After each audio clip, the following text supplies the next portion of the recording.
everybody, welcome back to the Claremont Classic Garage. We're down in the basement again for round 2 with the water softener. So here's what we're up against. You remember from the previous video, we took the head apart, made sure everything was okay in there, and then we ran the water softener cleanser or conditioner through both sides of it, both resin tanks.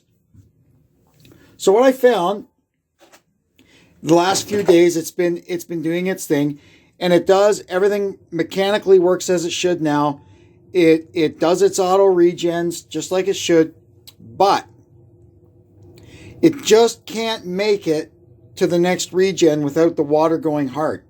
After the regen, it's perfect, and it stays that way for quite a while. But just before it worked out to 1 load of laundry and 2 toilet flushes short we were. That's how close we were to making it to the next regen. So what I've done is I've gone and I've got the next disc. This is a number 5. I've got a number 6. And I'll tell you what that means. The discs for these things are numbered 1 through, I believe, 8. There may be a 9. I'm not sure. But I know they're 1 through 8. So what that means is, you see these notches on the back. This is a number 6, so it's got 6 notches. So each notch is a regen. The nominal, if you've got a number 1 disc, which is the lowest disc you can get, the nominal rate is 1,200 gallons per regen. So if you have a number 5 like we had in, so that's 1,200 divided by 5. So we are at 240 gallons per regen. This is calculated by the installing technician, by the way, when the unit's originally installed.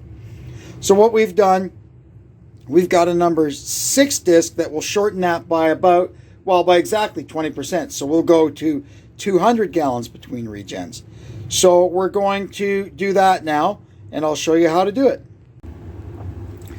Step 1, we're going to shut off the water in and out of the softener, and we're going to open our bypass valve.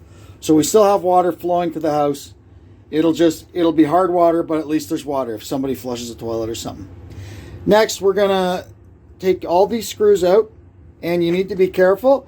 There's a spring under here that'll push this thing up, and when you first start loosening it, there will be water pressure in there, so you want to start loosening the screws on the side away from you, or you get soaked.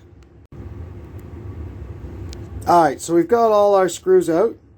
So you just take this off. That's the cover. Put that over there. There's the button and the spring.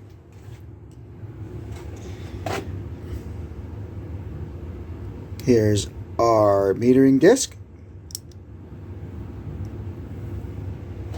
So you can see the difference. That one's got 5 notches. That one has 6. So we'll go ahead and put this one in.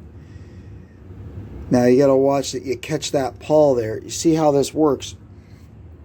Is this eccentric? That's on a bit of an eccentric there. So that little pawl goes kind of like that. It moves back and forth, and it just pushes this gear around, and then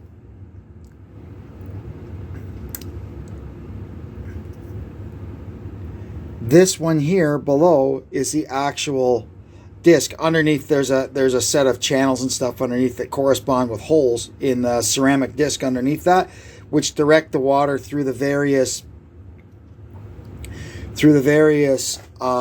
passages while it's running. So basically what happens is this pawl here, this one here is trying to turn the disc, but that one locks it from turning. So when this slot comes around, it unlocks that and lets this wheel start turning. There's like little impellers underneath, and that's what gets the whole process going.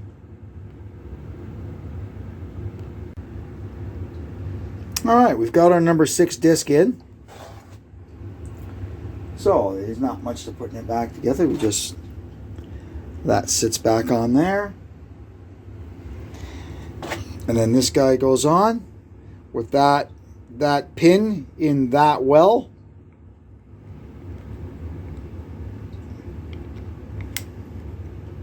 And that's it. We put our screws back in and we can try it out.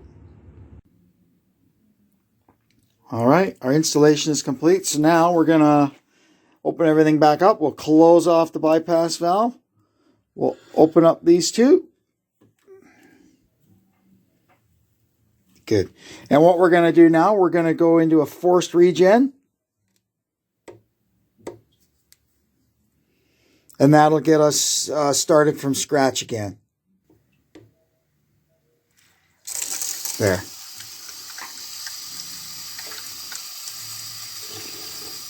And then once it's done its forced regen, then we'll keep testing it. I test it morning, noon, and evening. And keep an eye on the progress of the dial here. And hopefully our soft water will last until the next regen. We're going to find out. It's the next day now, and we're keeping an eye on things. The control disc is there, ready it's in the free flow position, whatever, waiting for the meter disc to come around and release the pawl and carry it around into regen.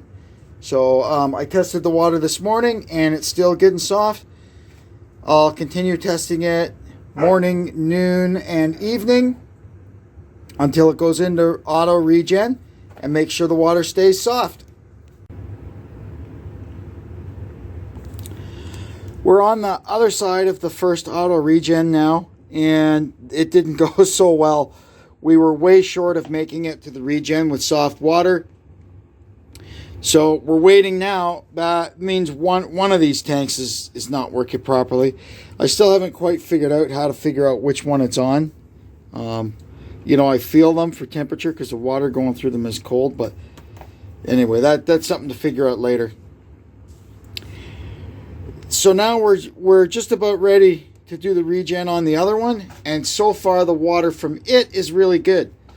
So the next possibility is if I make it to regen on the other tank with the water still good, then maybe I may try the chemical conditioner in it again to see if I can get them both tanks working properly.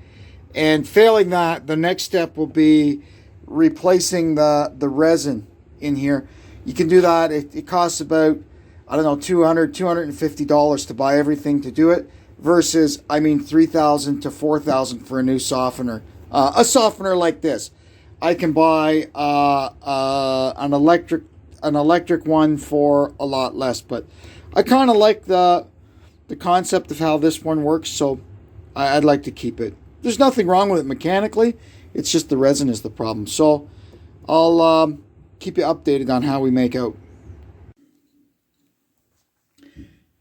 I considered trying maybe a number 7 disc, but that would just have it regenning a lot more often than it does now. And being that we're only on a dug well in the country, you get into low water situations like when it gets dry in the summertime, or even in the middle of winter. We had 1 year when the ground froze really early, and we got a lot of snow, and it piled up and piled up and piled up, and it was cold, cold, cold. And the snow never melted and went into the ground to raise the water table. And we actually ran out of water in the middle of the winter. People traditionally think about running out of water, running your well dry in drought in the summertime, but you can run it dry in the winter too. That was a kind of a unique situation. So anyway, what I've decided to do is replace the resin in the 2 tanks.